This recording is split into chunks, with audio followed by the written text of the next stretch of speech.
Greetings, brothers and sisters, and people of goodwill. Thank you so very much for joining me today for this edition of Ethiopian Style. My name is Chuck Penn, and I'm excited today because we got the Black History man in the house. I'm talking about the brother that penned this epic seminal book right here, When We Ruled, Robin Walker. And brothers coming to us live from the UK.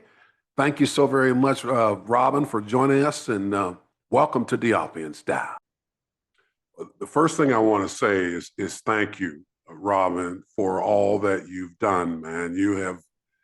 We need to find a way to magnify and elevate scholars like yourself and make all over them just like we make all over athletes and entertainers, because in the final analysis, you're providing a much greater service to our people than, the NFL, and I'm a big NFL fan. So on behalf of our people, thank you so very much for everything that you've done in the past and what you're doing now and what you're going to do in the future. Let's start out by just going over some biographical information. Give us some tidbits on your background. Okay, I was born in 1967. I was born in London. My family is Jamaican. I spent 2 years as a child in Jamaica. Came back to London when I was 6. Most of my growing up was in Britain. I grew up in a city called Milton Keynes, which is what they call one of the new towns in Britain.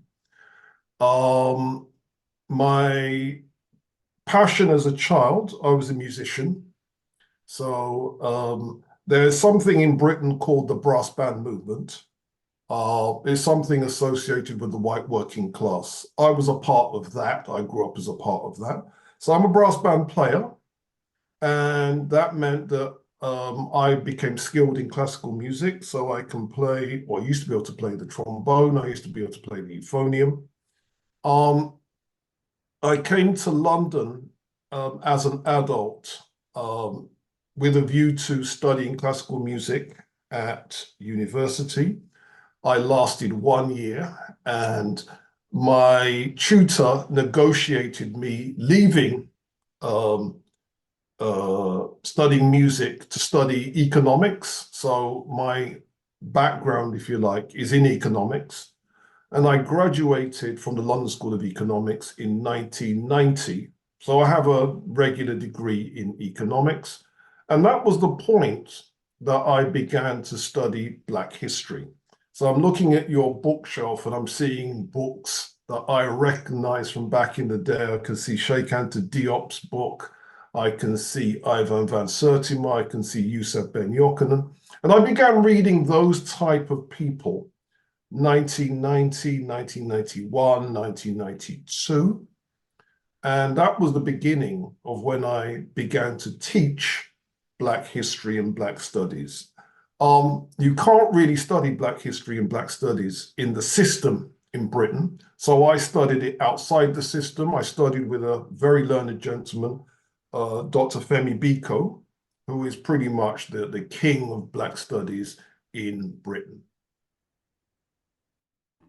Now, you've created an online presence named The Black Secret, and I've subscribed to it, so I know that it's outstanding.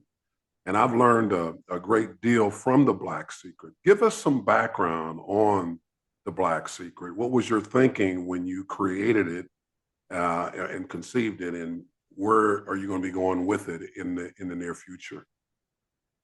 The Black Secret was based on the classes that I taught for Dr. Femi Biko in 1991, 1992.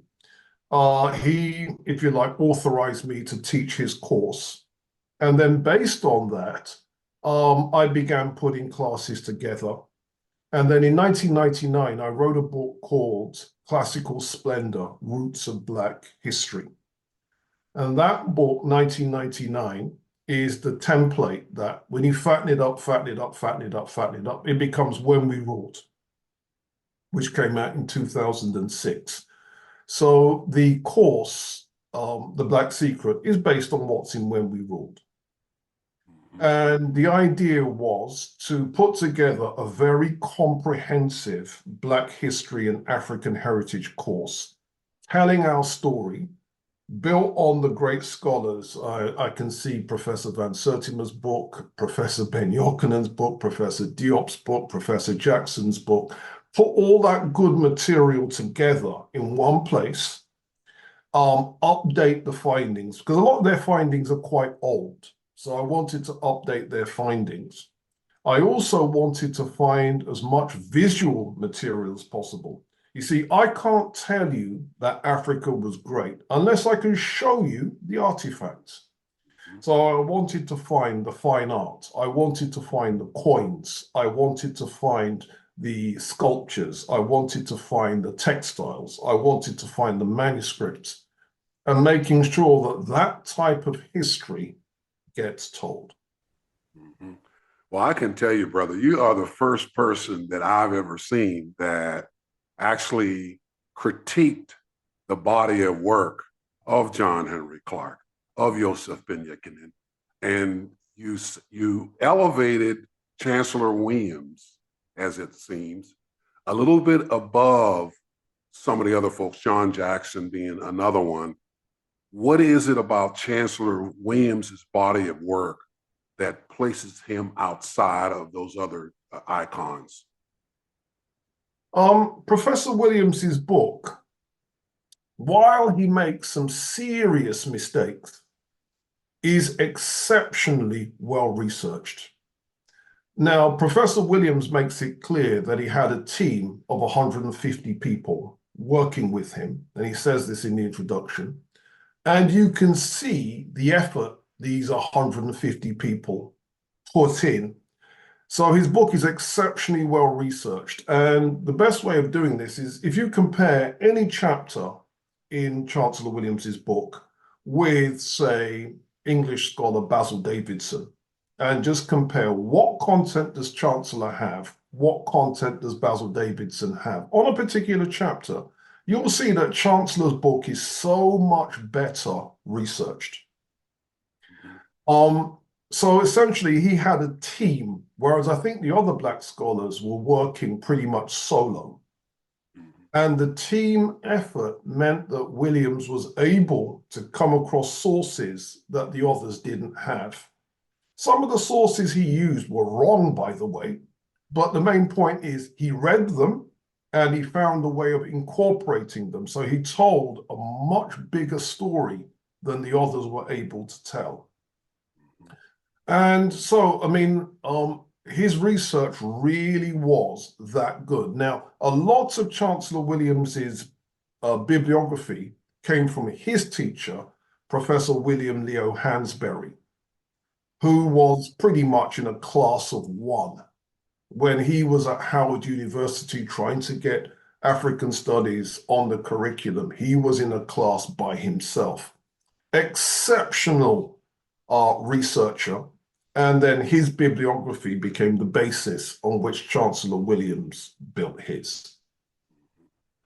You know, Robin, I don't think that our people, Black people, have a real sense of the extensive amount of time that our people have been on the historical stage. They don't have a sense of our history. I mean, just this morning, I was in church this morning, and there was a sister that did a brief bio on Harriet Tubman as a part of the Black history. And of course, you know, the Harriet Tubmans and Sojourner Truths, the Benjamin Bannekers, the Martin Delaney's, all of those folks that came through the slave emancipation era are worthy of us putting a spotlight on them.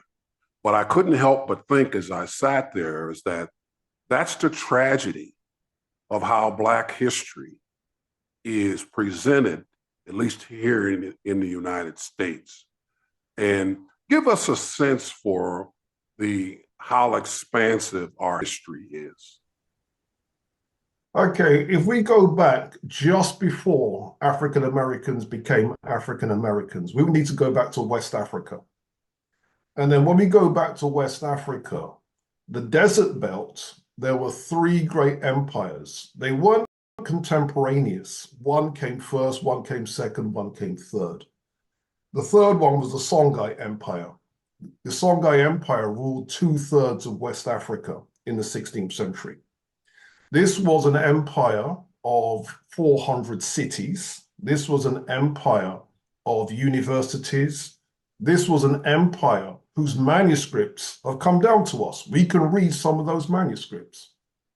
Amongst those manuscripts, a Black South African astrophysicist, Professor Rodney Thiebe Medupe, wrote a documentary using 37 astronomical manuscripts to write a documentary on astronomy in Africa.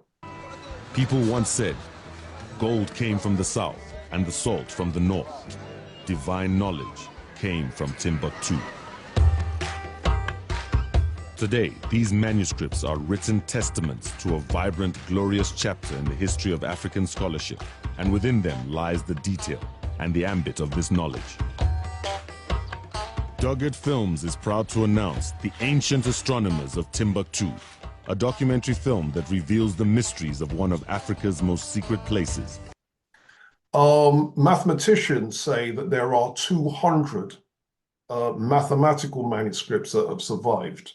One of them was a 16th century manuscript used at the Songhai universities.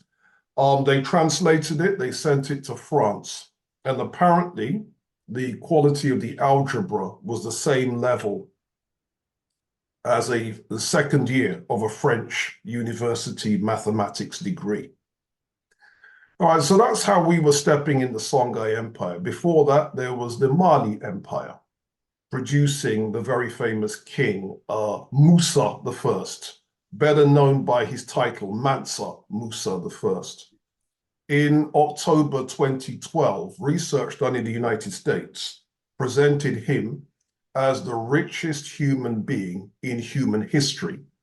And they estimated his net worth. This is someone living between 1285, something like that, and 1337. They estimated his net worth as the equivalent of 400 billion US dollars. Before that, you had the Empire of Ghana. And the Empire of Ghana goes back to 300 AD. And before that, there's a prehistory of that region. People were building in stone buildings that still exist that go back to 2000 BC. So when we're tracing West African history, in the desert belt, we can go back to 2000 BC. Then there's another center of culture in West Africa, the Nigeria region. New evidence says that a site in Nigeria called Nsukka is the first place in the world where we have evidence of human beings engaged in metallurgy. So iron working. More recently, a boat was excavated in the Nigeria region, and that boat was found to be 6,500 BC. So when we're looking at these sorts of things, and then we can go back even further. In fact, that's what I want to do, because I suspect that the reason why you went directly to West Africa is that's generally where most of African Americans originated from via the European enslavement.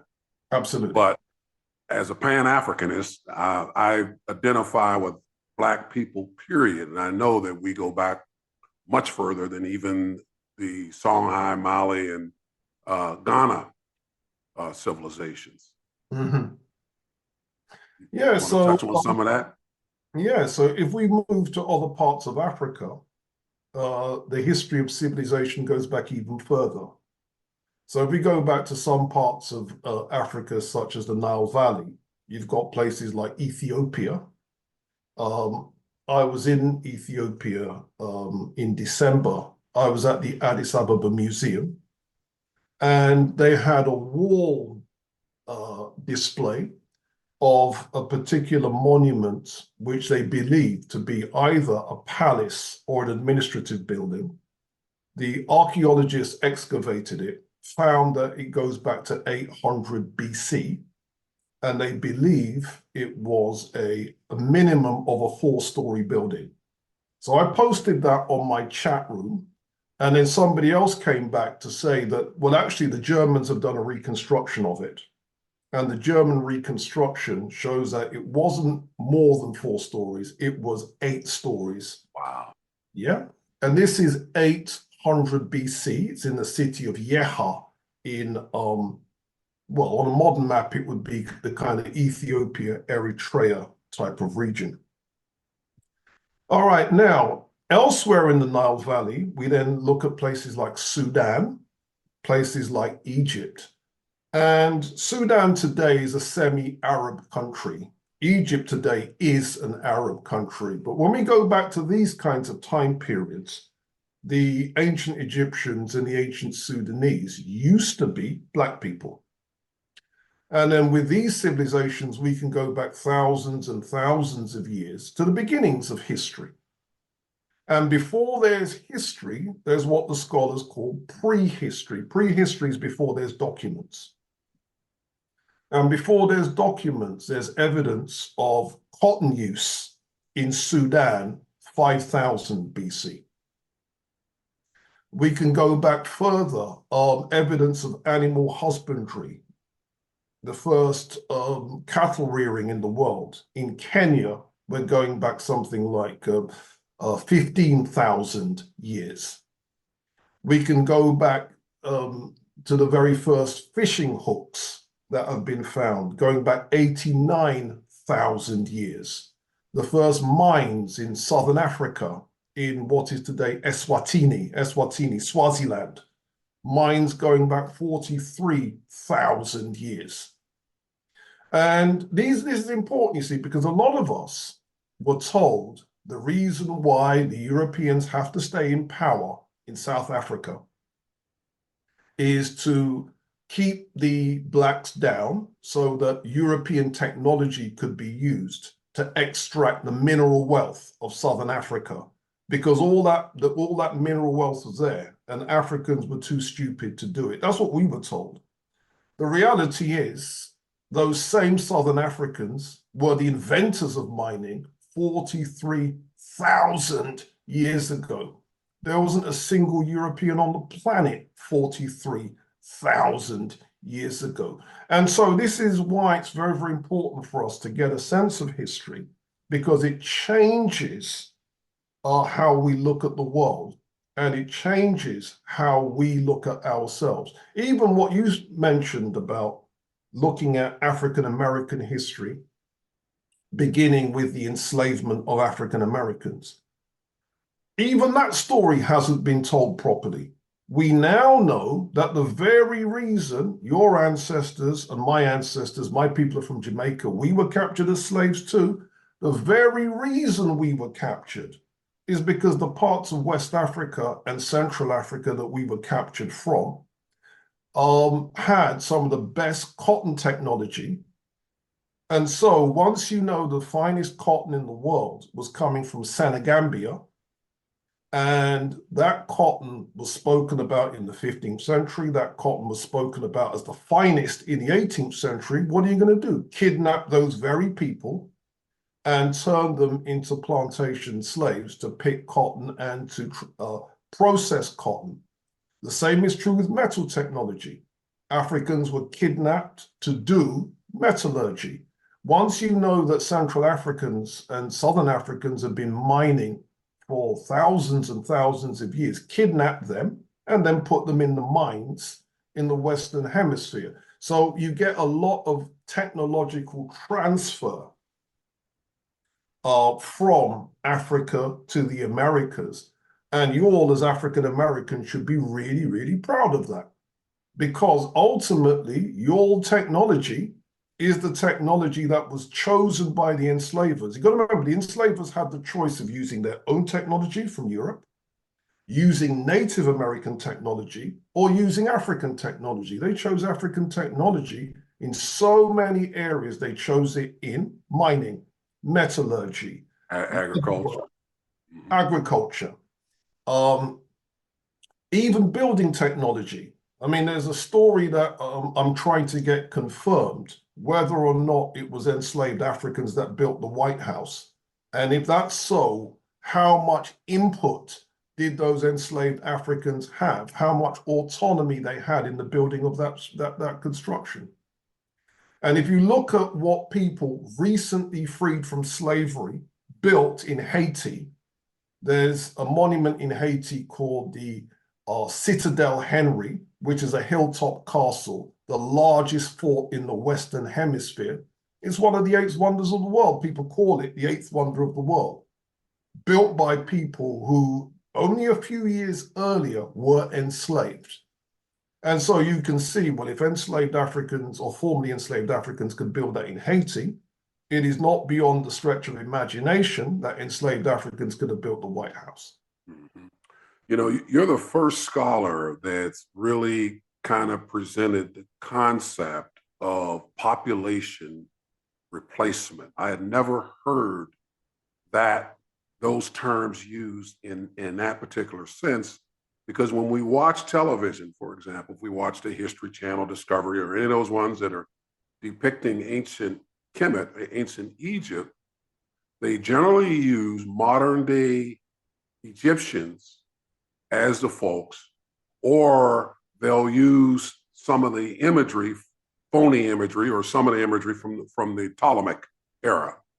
But you have very beautifully spelled out how population replacement took place, to the point that the folks that we see in Northern Africa today are a shadow of the folks that were there originally. In fact, they're not even the folks there. They are the descendants of invaders who came to the area. Could talk about some of that for us, please? Yeah. The relationship of the modern North Africans to ancient North Africa is a bit like the relationship of Bill Clinton to Native American culture. The reason I picked up Bill Clinton is Bill Clinton has got Native American ancestry. Okay. Does that make sense? That's why I'm picking him. So Bill Clinton can say, my ancestors, the Mayans, my ancestors, the Apache, my ancestors, the Choctaw, and there'd be some truth in that because they are his ancestors. But that's not the same as saying the ancient Americans look like him. See the difference? Mhm.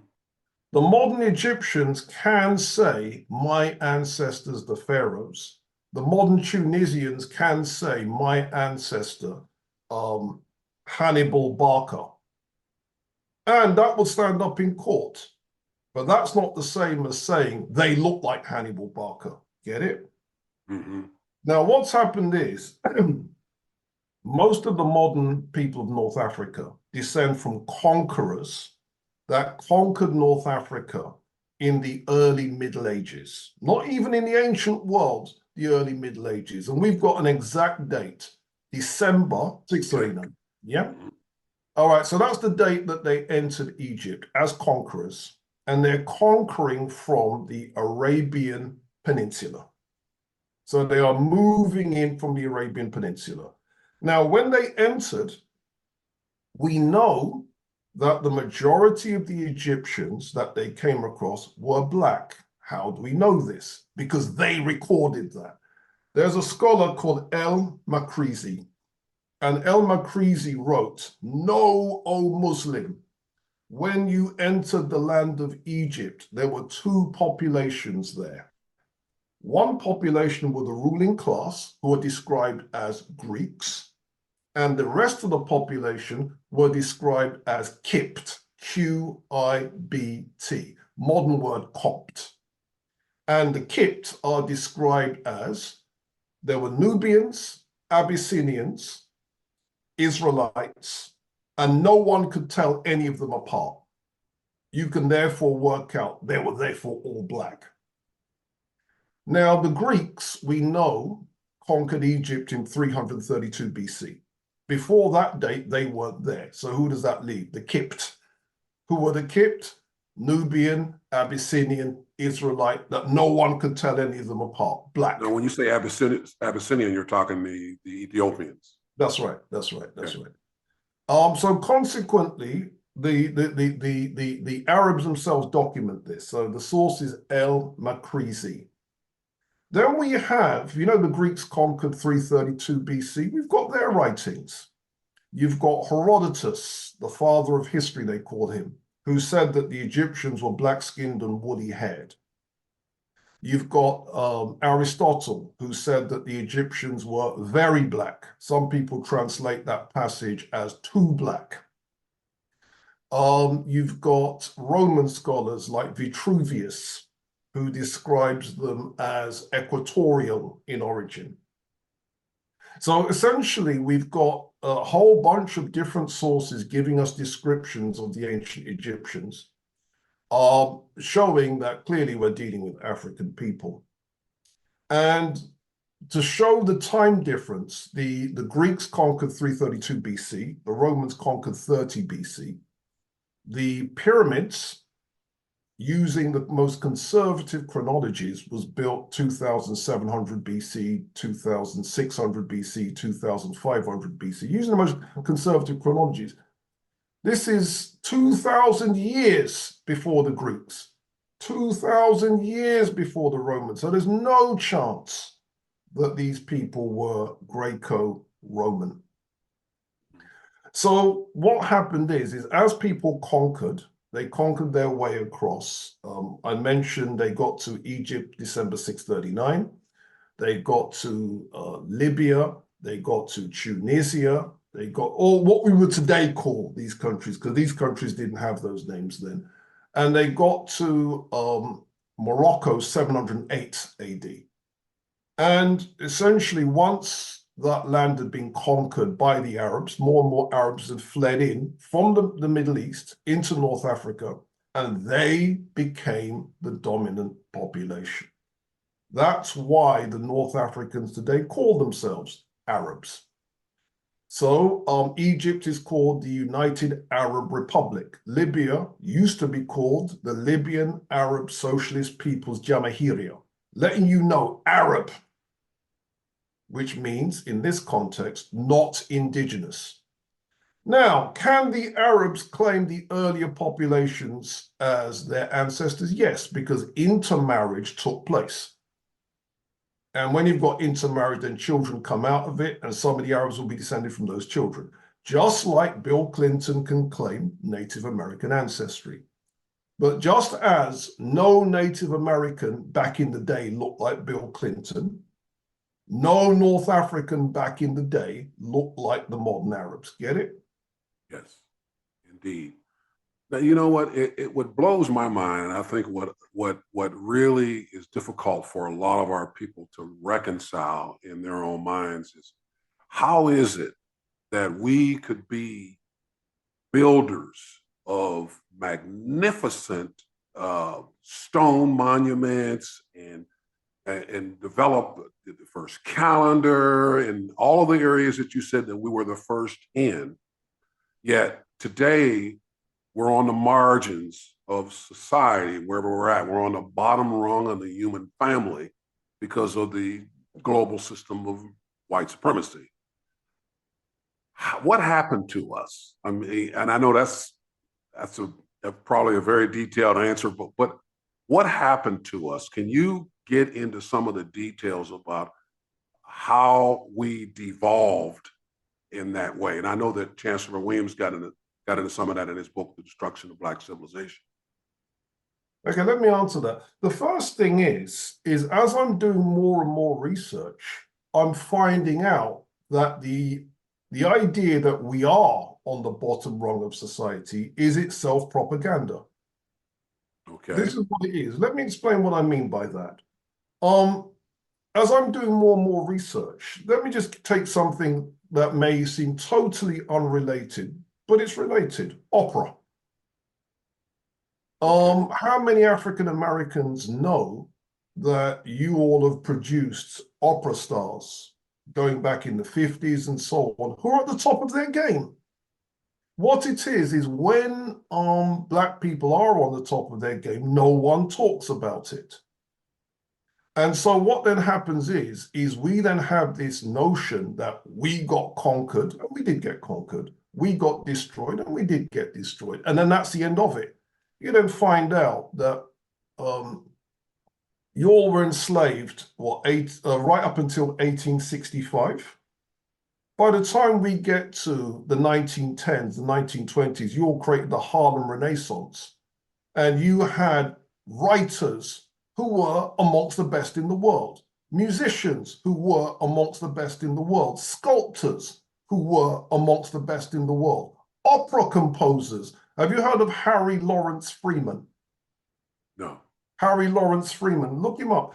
They call him the Harlem Renaissance composer. He was writing operas that were up there with Wagner. They call him the colored Wagner. And he would set some of his operas in ancient Egypt. He would set some of his operas in Zululand. I'm serious. No one talks about this. And this is what, 1.5 generations after slavery. Then, of course, you've got the King of Harlem in terms of music, Duke Ellington. You had your Fletcher Hendersons. You had your Louis Armstrongs. You guys were on the top of the game. And this is 1.5 generations away from slavery. Now, just let that sink in. You had Marian Anderson, opera singer, top of the game. They call her the greatest contralto of the first half of the 20th century. 1.5 generations away from slavery. All right, let's talk about now your topic.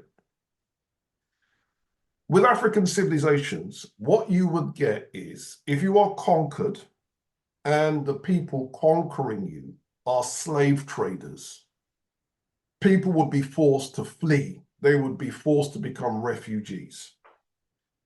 And if you've got slave raids going on for 50 years, you would end up with some people living on hills, running away from slave traders, living in caves, running away from slave traders, living in swamps, running away from slave traders. And if you're part of a civilization, but you end up living in a swamp, the network of people that would have supported you, there would have been the bakers, there would have been the cooks, there would have been the tailors, there would have been the tanners, right? But you don't have access to any of those people because you're living in a swamp. Your culture is going to degenerate to savagery. Now, slavery, as you know, didn't go on for 50 years. In some parts of Africa, it went on for 400 years. And in some parts of Africa where the Arabs conquered, it went on for 1,400 years. And so what then happened was people that had great civilizations, they ended up swamp dwellers. They ended up cave dwellers, especially if the slave raiding goes on and on and on. And then consequently, people can't rebuild. So what can happen then is if you look at, for example, Sudan, there's a monument that the Polish archaeologists are reconstructing right now. They call it the Great, the Great Cathedral of Faras, built in 707 AD.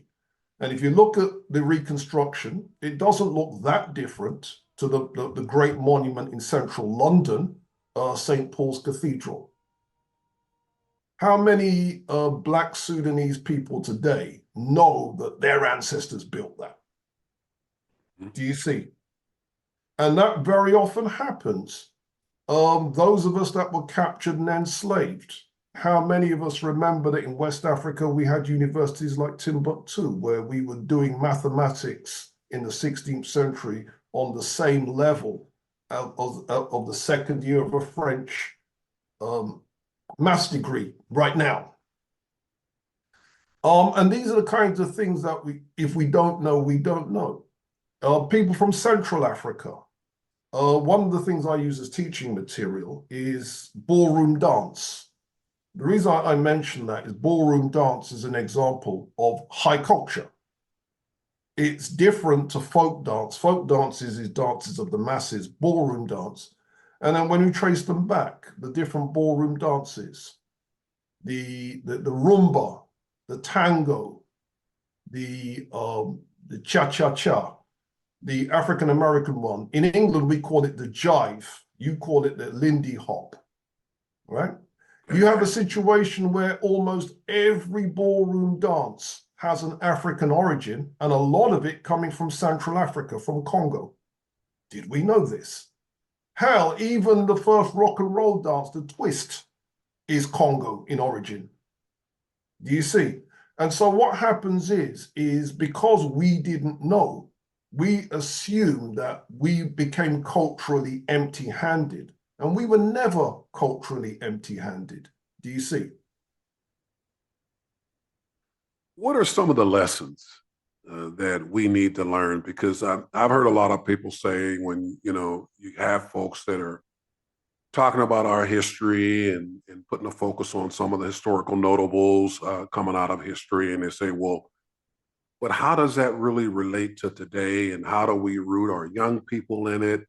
And what are the lessons that we need to learn as a people? Some of the mistakes that we've made in the past that we paid dearly for. I mean, I've heard Dr. John Henry Clark say a statement. I never heard that phrase before. He said, it's not our cultural style. And the way he said it, the context he said it in was that we don't kill people who disagree with us. It's not our cultural style. And I never heard that phrase before.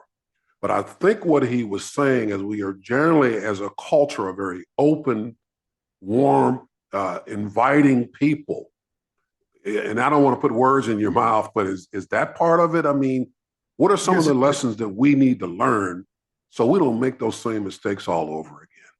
Yes, it is. And the result is you could put a positive spin on it and say openness.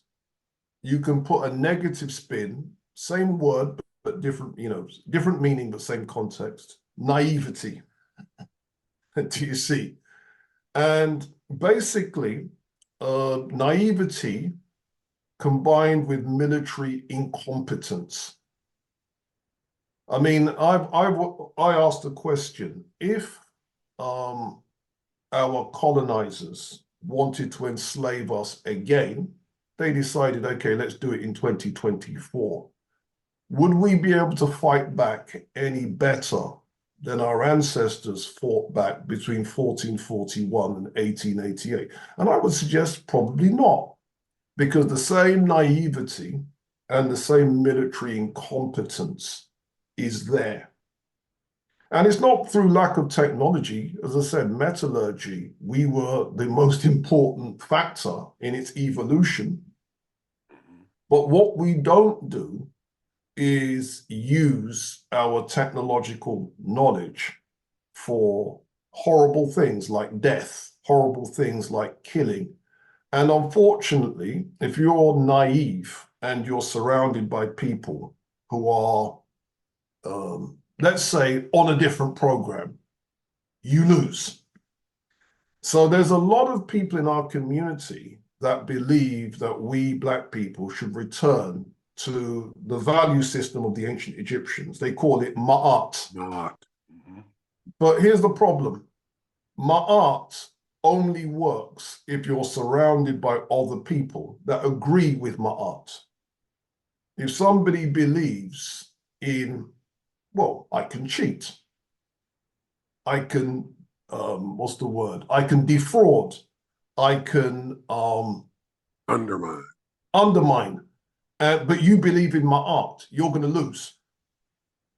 And so some of our ideologies that we believed were definitely used against us.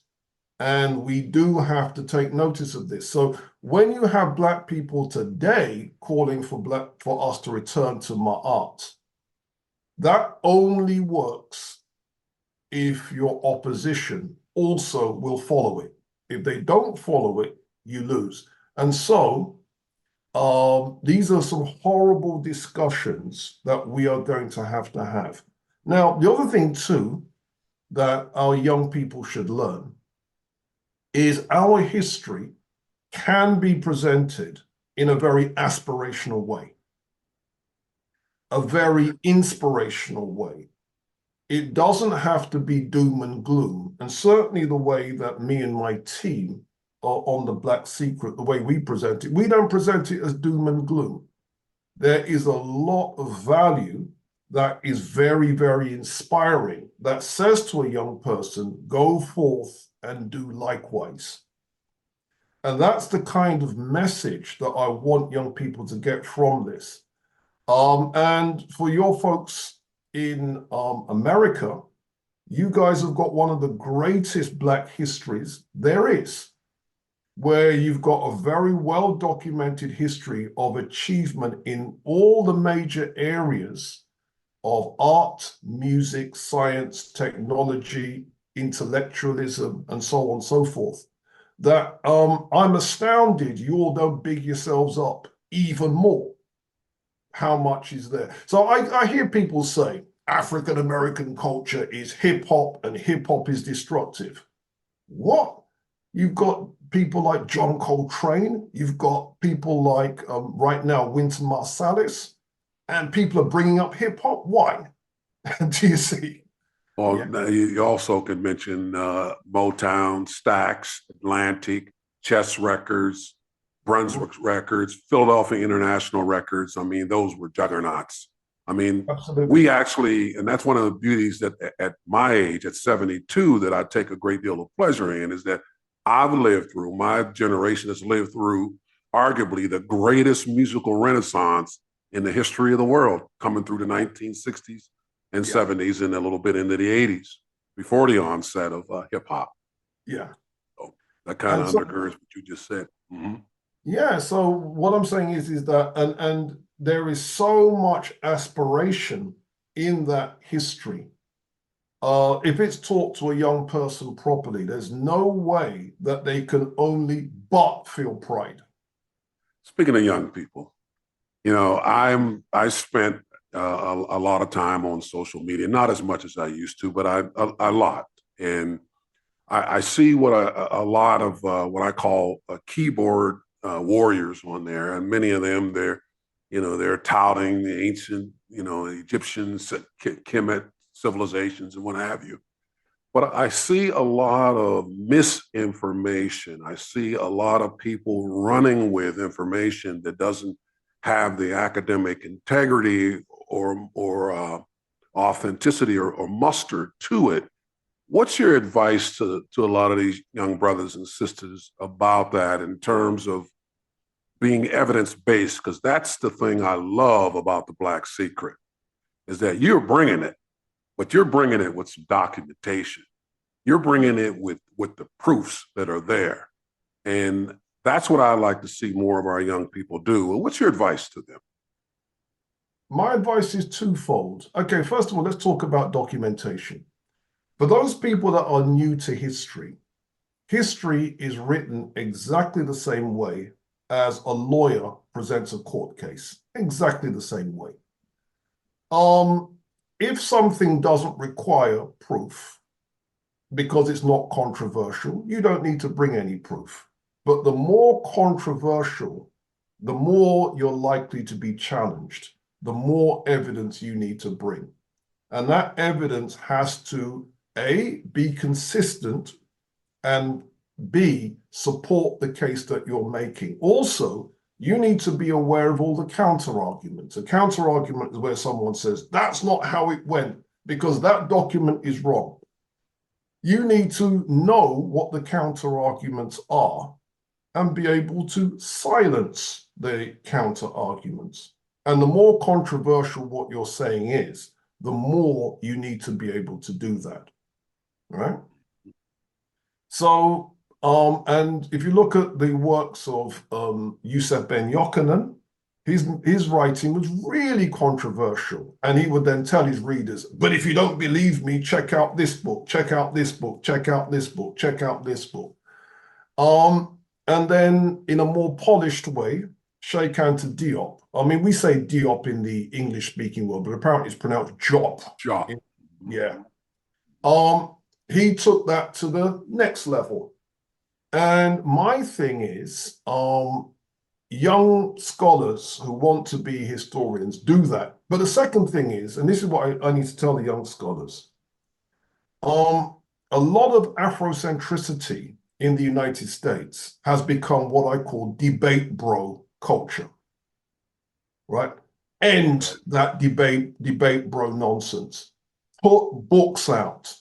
Where are the books by African American scholars on ancient Egypt? Where are the children's books that say all the things that need to be said? The history, ancient Egyptian contributions to religion, ancient Egyptian contributions to maths, ancient Egyptian contributions to sciences and materials, ancient Egyptian contributions to gender relationships. Where are the books by African American scholars? There should be loads of them. And what's happening is as people have got into debate bro culture, back and forth, back and forth, back and forth, back and forth, nobody's producing anything. Does that make sense? And I think these are the kinds of things. I'm not saying absolutely nobody. I know that people like, Azar, Imhotep and so on are putting books out. More people need to do that. You know what? You sound so much like this brother that I just became familiar with. And I mentioned him the other day to George, and that's his name is TK Maat Kilimanjaro, Dr. Kilimanjaro, who's very active on Facebook. Yeah, he puts books out. That brother there is doing it. I mean, he is absolute. But what you just said that reminds me of him, that's exactly what his point is. Is in this endless perpetual babbling and fighting over, finite detail, and go to work, go to school, go to work, do some research, do something organic, produce a book, as you say. Yeah. Getting back to Africa, what would you say, and you already alluded to some, but what would you say are Africa's greatest contributions to mankind? We can go through just different things. What do people have first thing in the morning? Coffee. I was in Ethiopia in December, and the coffee ceremony in Ethiopia, I was in that very region. There's a region in southwest Ethiopia. They call it the region of the bench and the Maji. They are the people that came up with coffee. They are the people that came up with the coffee ceremony. Right?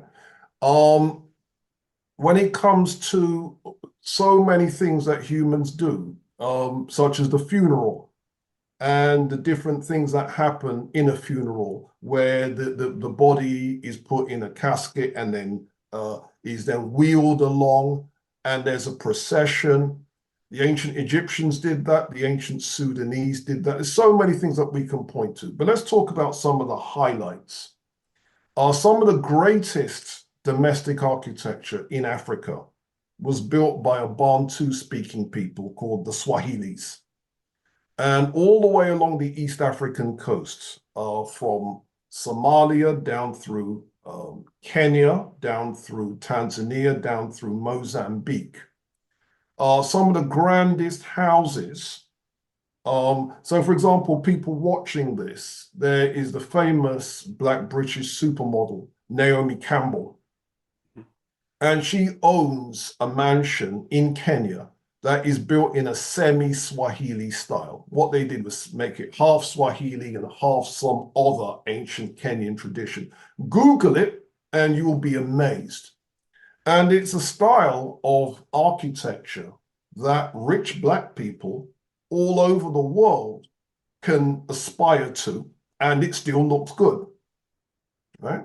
So that's one example of the kind of thing. I'm talking about a civilization that had bathrooms, a civilization that had toilets.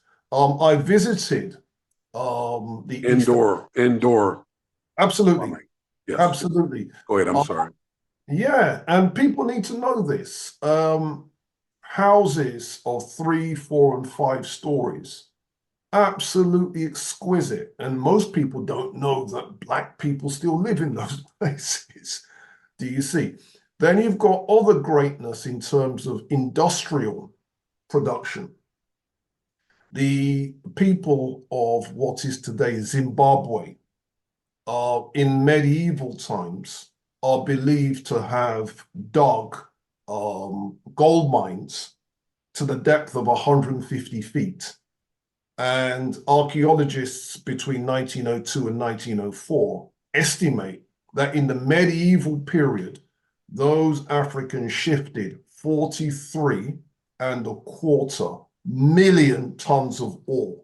My goodness. Right, just let that sink in, you right? Oh. Yeah. And so these are the kinds of things that people should know.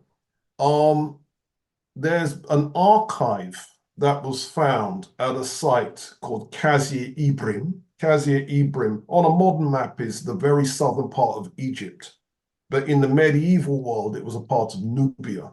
They found an archive in the 1970s, and they found documents in 8 different languages, meaning the Nubian archivists who put that archive together could read 8 different languages. The 8 different languages were Old Nubian, which was the indigenous language, Meroitic, which was the ancient indigenous language, Coptic, which was the Christian language, Greek Creole, which was halfway between Greek and Nubian, and then Arabic, Latin, Greek, and Turkish.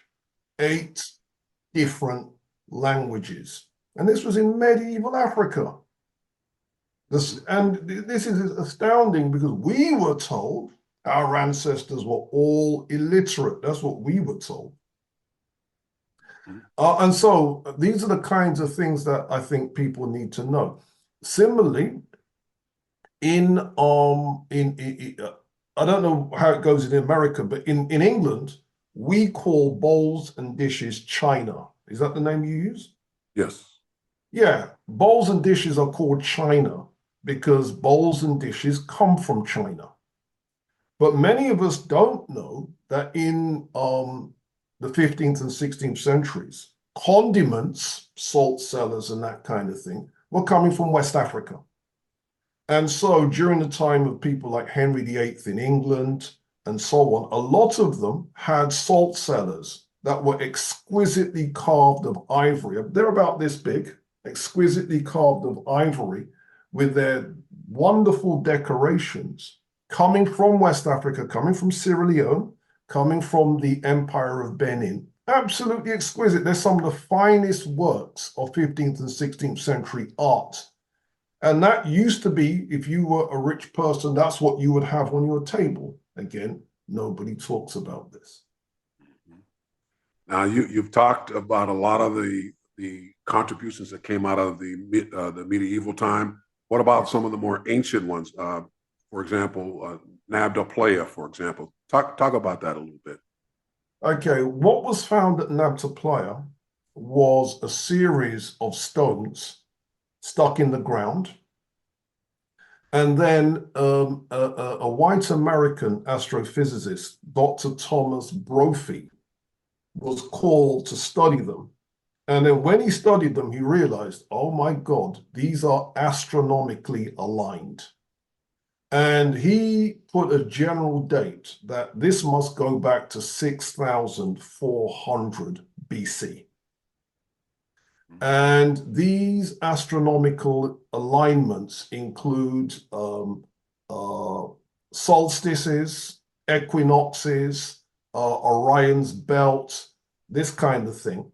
And then he found another bunch of stones that were a long way away. And he noticed they looked higgledy-piggledy. And then he just for fun, measured their distances from the main calendar circle and then realized that what was being mapped on Earth depicted light years when you're actually measuring the heavens. And so he tested his light years theory and looked at some stars, and then worked out, wait a minute, this is, in mathematics, it's the concept of ratio and scale. But ratio and scale meant calculating the distances of stars And he's theorizing that the Africans of Nabta Playa was doing this 6,400 BC. Now, was this the precursor to the development of the first calendar? Yes, yes. But in truth, Africans in what is today South Africa did have a lunar calendar going back around, some people say 37,000 years old, some say 42,000 years old. Yeah. But they found a bone which had 29 carvings into it, and therefore 30 spaces.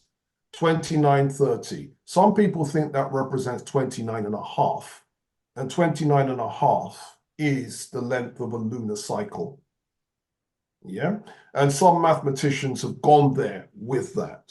Does that make sense? Well, Yes. obviously, what the people of Nabta Playa had 6,400 BC was even more advanced because, as I said, they're calculating, or what appears to be, being able to reduce light years down to this notion of scale. And this is the mathematics of ratio and proportion. What amazes me about the whole feat is that what kind of stability and peace do you need to plot something like that over an extensive period of time? That's what is so amazing to me. Mm-hmm. I want to get back into some of the ancient Egyptian stuff. No problem. Because I mean, that's what so many folks are interested in, and I certainly am interested in Kemet. What are the greatest contributions that came out of the heights of the ancient Egyptian era? And for those who are watching who may not know, we're talking about in Africa, a Black African people. We're not talking about the Greeks or the Ptolemaic era. Nor are we talking about the modern Arab Egyptians. Okay, the ancient Egyptians. Okay, let's look at some of their developments. They wrote 4 main mathematical documents that have come down to us. The most important one is the Rhind mathematical papyrus. That's not its ancient name, but that's the name that everybody knows it by. The Rhind mathematical papyrus has got 87 maths problems on them. And some of those maths problems look like what you did and what I did at high school. So you've got problems that are dealing with one unknown, algebra, problems dealing with the area of a rectangle, area of a triangle, area of a trapezium, area of a circle. There is a trigonometric problem where you're calculating what would today be called a cotangent, and so on. Then you've got another papyrus called the Berlin papyrus, where you're calculating 2 simultaneous equations, and they've got 2 unknowns, and you've got to solve for both unknowns. Again, this is bringing back people's high school mathematics memories back to them. So the ancient Egyptians had stuff like that going on. Then we have some of the medical papyri. There's the Ebers papyrus, and the Ebers papyrus is a medical encyclopedia. And one of the things in the Ebers papyrus is it tells the doctor how to take the pulse, right? Then you have the way that an ancient Egyptian doctor would see the patient, where you assess the patient, you check for perspiration, you take the pulse, you percuss the chest, all of that kind of stuff that doctors do today. They were doing that kind of thing then. There's another document called the Edwin C. Smith Surgical Papyrus. That's a copy of a copy of a copy, but the copy that survived is 18th dynasty, and it's believed to be a copy of a first dynasty text. Does that go back to Imhotep? Does that? This is before Imhotep, because Okay. Imhotep is third dynasty. Okay. So this is before Imhotep. And it has 48 cases of head and neck surgery. And the cases are all laid out in the same way, where they lay out the symptoms, they lay out a diagnosis, they lay out a treatment, and then they also have glossaries to explain the first dynasty language to an 18th dynasty surgeon. All right. And because it's 48 cases, scholars think that it's 1/3 of the original document. They think the whole document would have gone from head to toe and would have had perhaps 150 cases, but they believe that 48 cases have survived. Another area the ancient Egyptians excelled in is sport.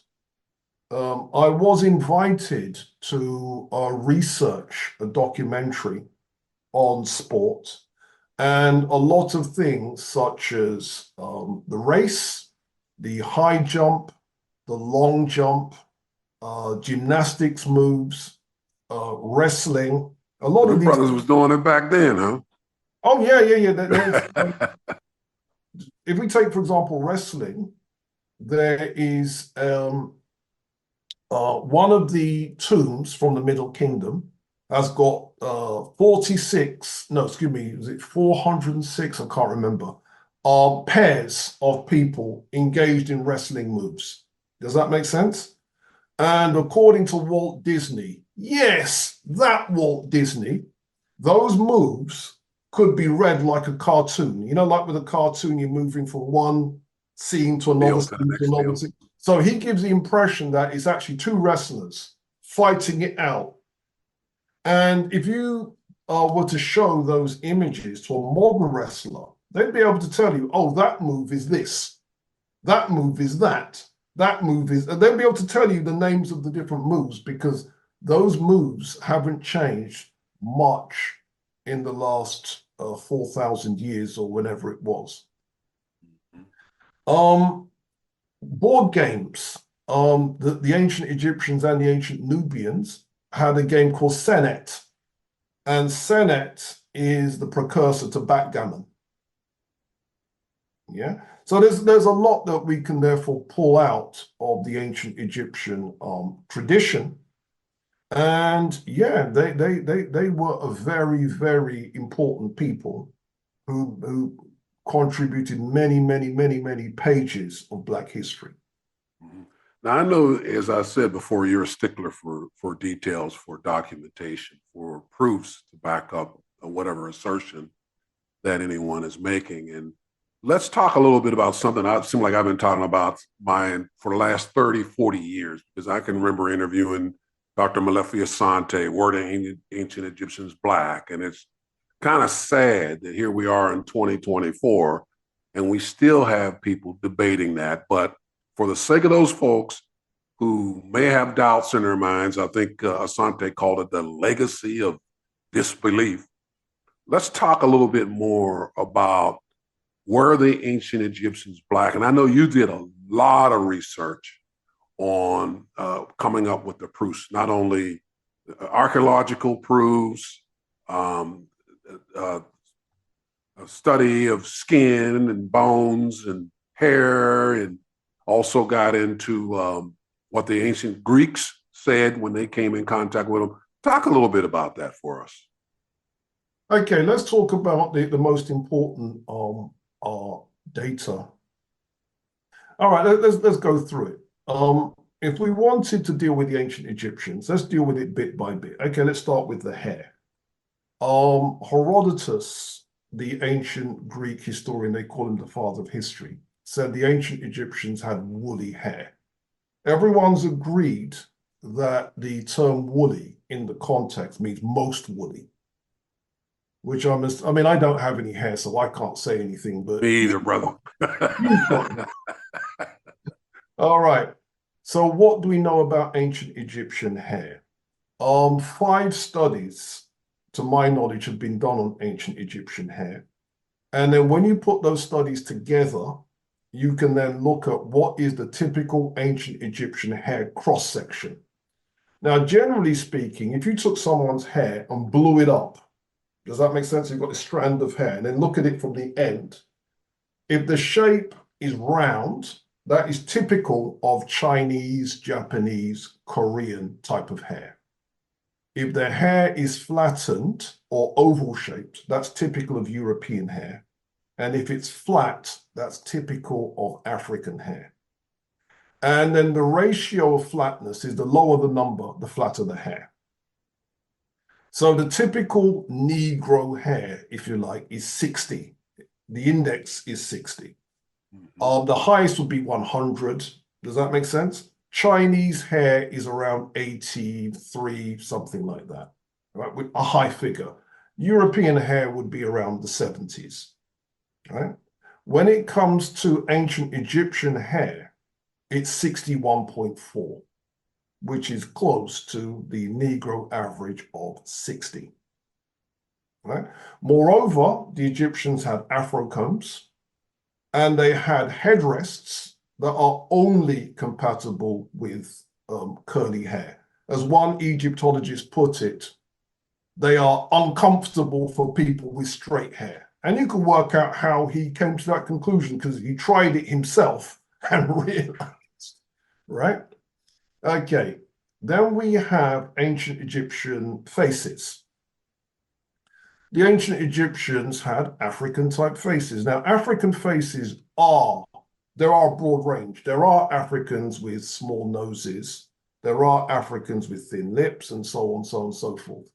But if you look at the sculptures, certainly I've been through the British Museum. I've been through the Royal Museum in Scotland.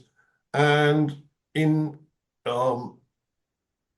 going to say on my authority, they have African faces, right? Then we have the studies done on ancient Egyptian skin. Professor Sheikh Anta Diop did those studies, but according to Azar Imhotep, more recent people have done the same studies and have come to the same conclusion: Negroid. Then we have the DNA. And the most recent work was done by African-American physical anthropologist, Dr. Shomaka Keita.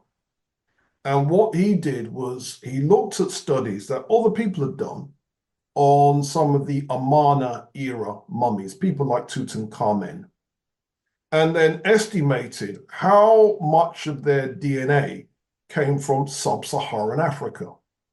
And in the case of Tutankhamen, it was slightly higher than 93%. Now, slightly higher than 93%, that would make Tutankhamen darker than most African Americans. Yeah. Now, the 6% that wasn't sub-Saharan African, that doesn't mean we give that away, because that 6% might turn out to be us, but the 93+%, that's solid. And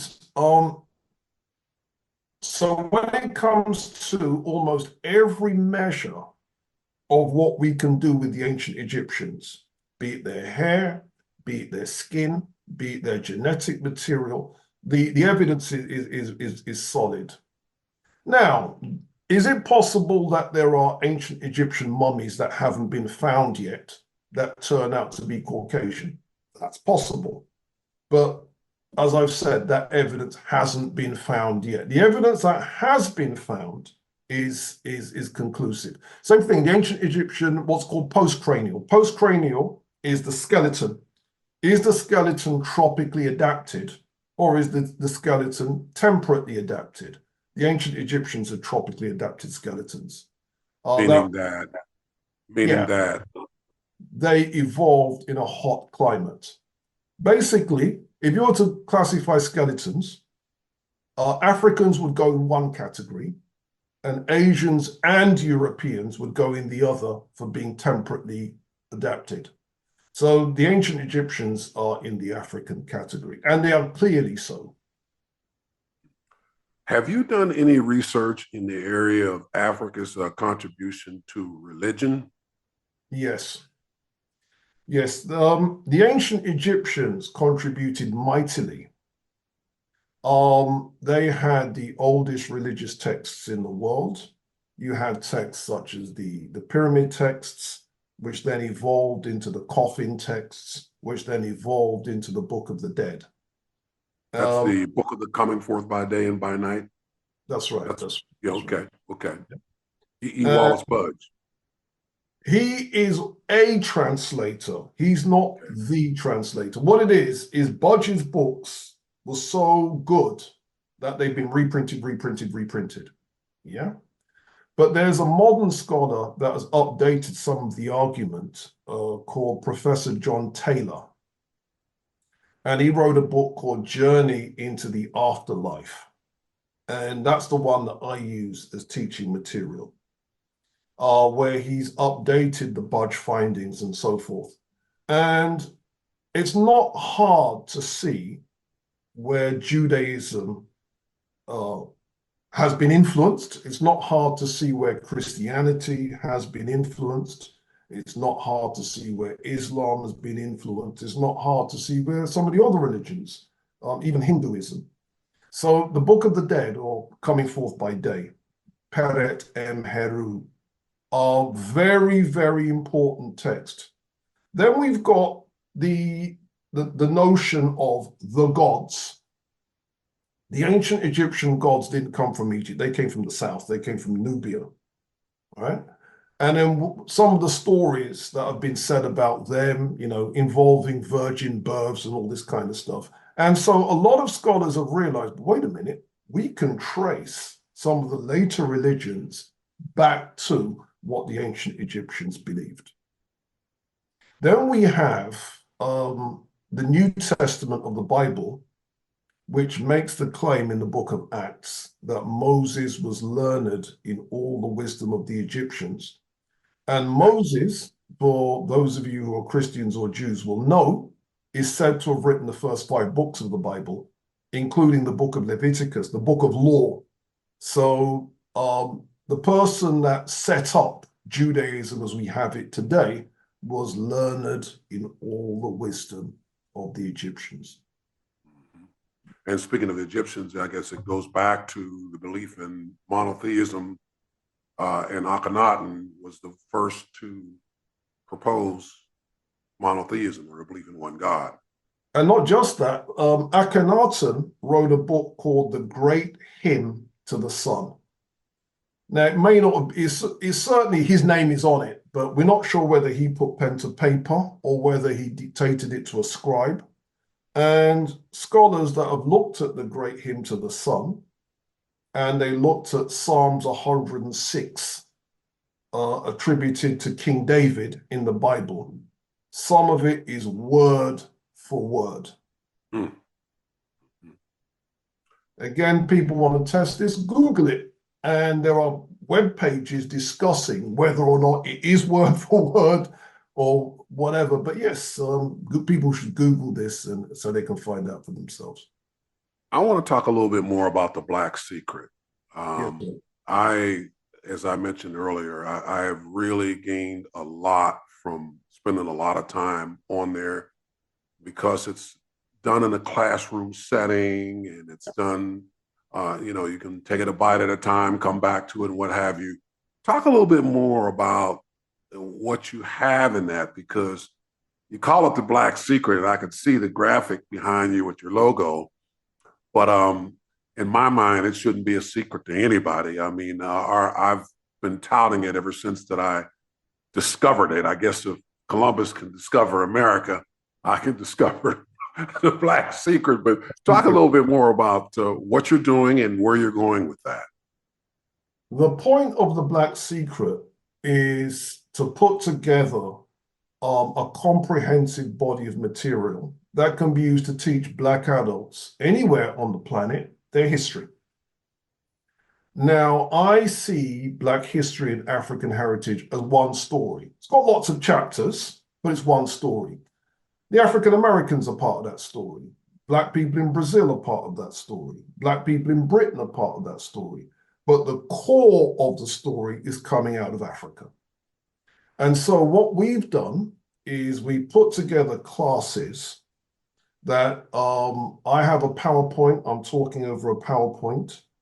And I'm teaching in a London classroom. It's filmed. The PowerPoint is up there. You can see it. And then the idea is to put together a very comprehensive program. I think we've got about 36 history classes. I might have my facts wrong, but it's something like that. So we've got about 55 hours worth of content. And we're going to take you systematically through the African origin of the human race, Africa's role in the origin and evolution of culture. What were Africans doing 90,000 years ago, 43,000 years ago, all the way up to Nabta Playa and that type of thing. The African origin of civilization in places like Nubia, the ancient Egyptians and what they contributed, ancient Kush, places like Ethiopia, places like the Swahili city-states, the Bantu civilization in East Africa, Great Zimbabwe, the empires of Ghana, Mali, and Songhai in West Africa, Kanem Bornu, Central Africa, Congo, Central Africa. And so we're going to tell these stories. And most importantly, I'm not just going to tell you, I'm going to show you. So people talk about, but you Africans never had cities. I'm going to show you what appeared in a Dutch geography book in 1668 of a city in Congo. And you can blatantly see the wall around the city. You can blatantly see the agricultural water wheel. Wheels, something that Africans aren't supposed to have had. And you can blatantly see the multi-story towers in that city. So I'm going to show you what Africans had, all aspirational, all stuff that you can feel proud of. And I'm going to show you what led to those civilizations being destroyed, and then the various technologies that your ancestors, my ancestors took to the Western Hemisphere, and then how we defeated slavery, the Maroons, in Brazil, you know that there was an all-black kingdom in Brazil of runaway slaves. Palmares, I think it is. Palmares, yeah. We're going to talk about how the African Americans built the Black Wall Street in Tulsa, Oklahoma. 600 businesses. I'm even going to show you the addresses of some of those businesses, the slogans of some of those businesses, and the phone numbers that used to exist. And the significance of the phone numbers is, when I was growing up, a lot of people in England in the 70s did not have phones, not indoor ones. We would then go to the public phone boxes. You had African-American businesses in 1915 with phones. So again, that type of story. And then we talk about Black British civil rights, African-American civil rights, the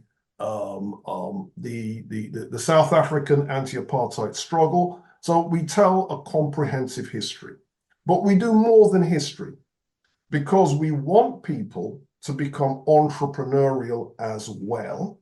There's where your economics is coming into play.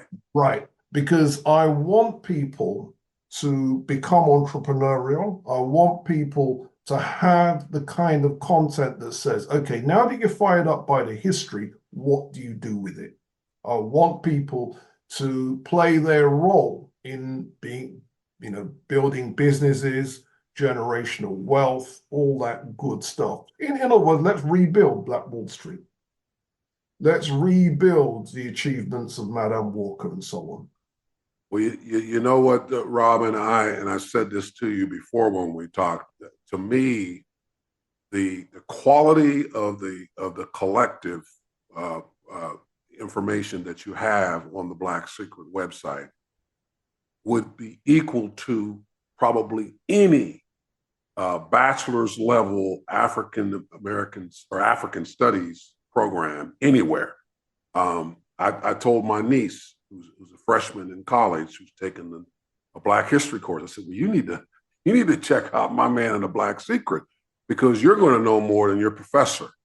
Because chances are, and I'm generalizing, but chances are the professors are going to be spewing or disseminating the same Eurocentric garbage that we've been indoctrinated with.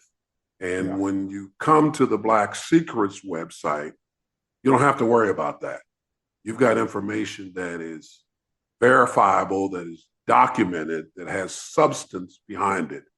So I could not sing your praises more in terms of what you're doing. And I would love to see the Black Secret get into the collegiate area, into academia on a college level, because many of these colleges don't have credible African studies programs. And even if they do, they could still benefit from what you folks are doing. So I can't thank you enough. I've pretty much gotten through what I wanted to get with you on. Robin, I'm going to kick myself 5 minutes after we end this for something that I should have asked you, because I could keep you here from now on, brother, because you've got a wealth of knowledge. Your whole team is very, very impressive. Is there anything else that you would like that we didn't hit on that you would be kicking yourself about having not conveyed it right now? Is there anything that you'd like to touch on? The only point I'd like to make is with the Black Secret, if you do study with us, first of all, we are affordable, and that needs to be made very, very clear. We are affordable, and our thing is very, very much you take the information at your pace. So if you've got 5 minutes today, watch 5 minutes of our content, freeze it, come back to it 2 days' time. If you can get through a whole 2-hour session, you can get through a whole 2-hour session. If you misheard what I said, you can replay the video and come back to it. If you want to follow what I'm saying, you've got the notes in 2 formats. You've got the notes that are exactly the same as my PowerPoint. You've got my notes as text. Once you've studied a class, you can test yourself. And we have quizzes, and the quizzes, we have an algorithm that will mark your quiz and then give you the feedback. So this way you can test that you're learning.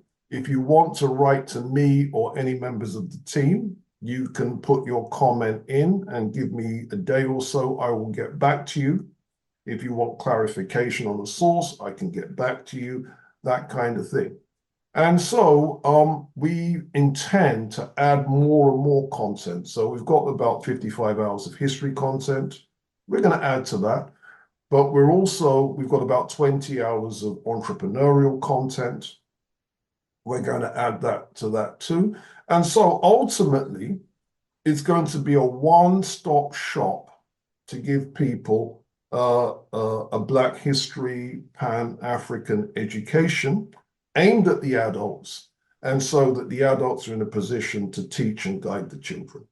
Mm-hmm. Now, what about this book right here? This is the 2nd edition of When We Ruled. Are you planning on doing a 3rd edition? And I know that you mentioned during the course that there is updated material that is not in the 2nd edition that is in the course, but are you going to be doing a 3rd edition? Yes. The 2nd edition is 822 pages. The 3rd edition, I'm looking at around 1,000 pages. Okay.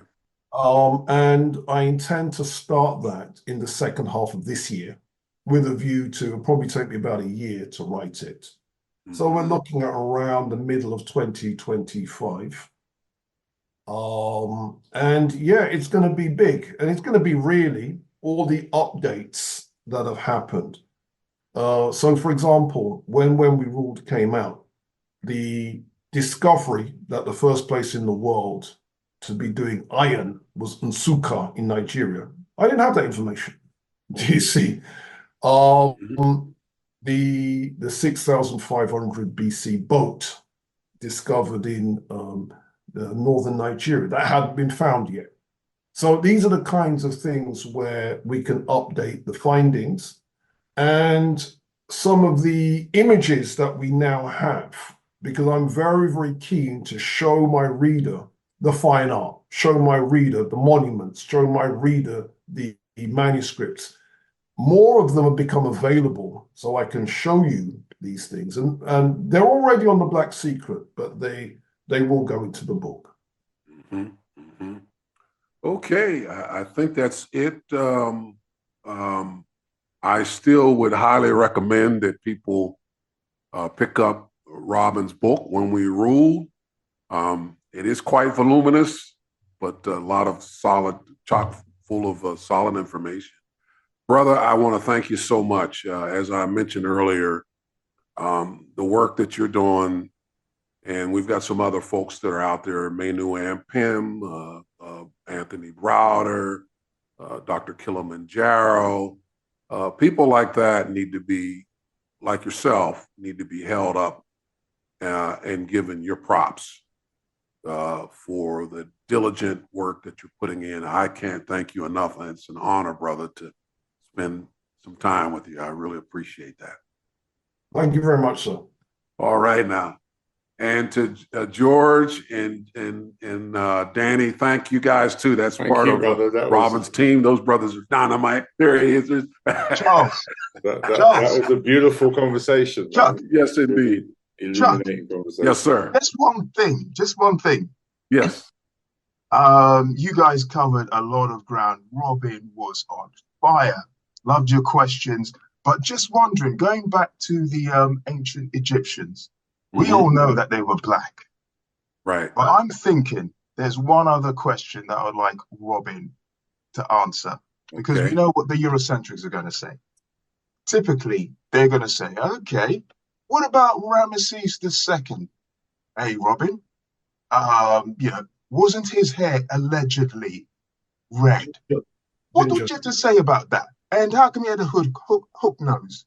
And wasn't his lips rather thin? Hey, what are you going to say to that, Black History man? Go on. I dare you. Right, Ramesses II, very simply.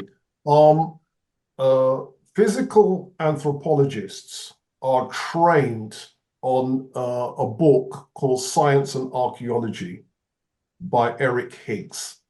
And in that book, there's an essay called The Hair of the Earlier Peoples. And what that essay does is it trains archaeologists on how to handle ancient hair. And that that essay points out that mummies found among the ancient Americans, Native Americans, who you'd expect to have black hair. Some of them have got blonde hair as well, from TUC. And so what the article discusses is when you subject a person to the mummification process, the use of natron, it causes both cuticle damage to the hair, and it also changes the hair color. So you can have what appears to be ginger hair, but when you look at the medulla and the cortex, their hair can still be black. And the article even gives an example of that. They also point out that the reducing agents used in mummification they give an example of an animal which you can compare the damage to the hair. And the animal they use, interestingly, is sheep. And the question is why did they use sheep?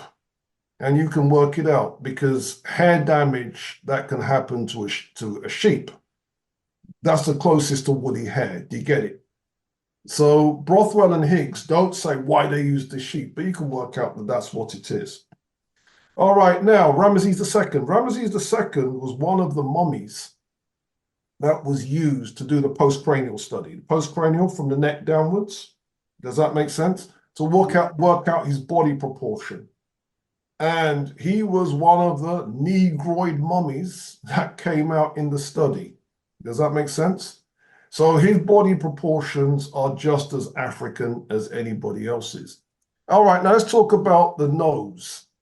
The nose being very, very prominent and so on. Even Egyptologists worry about going there, because if you look at the portrait statues of Ramesses, and the biggest portrait statues there are the ones at Abu Simbel.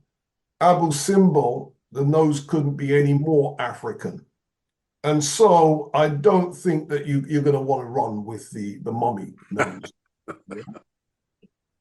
And thank you, George, for throwing that in there, brother. Yeah. So basically, if you come across a Eurocentric that's going to argue with you, trying to put that argument across using Ramesses II, remember to talk about the tropically adapted body. That measurements were made of the body. The body is tropically adapted. It is not what do they call it? European or oh, terms gone out of my head, but it's not European proportions. Sorry, yeah, temporally adapted. Temporally adapted. That's it. Of course, is that Ramesses II died in his 90s. Every 90-year-old on this planet has got white hair, not ginger hair. Exactly. So if it's ginger haired, you know that it was damaged due to the mummification process. Yep. So if someone wants to find me somebody in their 90s who doesn't have white hair, be my guest. Danny, do you have any questions that you want to throw in there too, brother? Got anything that you want to? Oh no, I'm strictly observer. I'm just taking it all in tonight. Yeah, I'll save my questions for another time. Thank you. All right. Appreciate you guys, man. Thank you so very much again. I'm gonna let you go, and I'm looking forward to uploading this beautiful conversation. Yeah. In fact, the one that me and George had the other day, just prepping for this here, man. That was good enough to share publicly, man. No doubt, man. No doubt. Yes, indeed. You guys are great, man. I love it, man. Thank you so much. Okay, Appreciate we'll see you in 2 weeks' time, yeah? Yes, sir. Yeah. All right. Thank you very much, sir. All right. Take care too, Bye man. now. Brilliant. Take care, Jack. You too. Bye-bye. Thanks again, Robin. Thank you.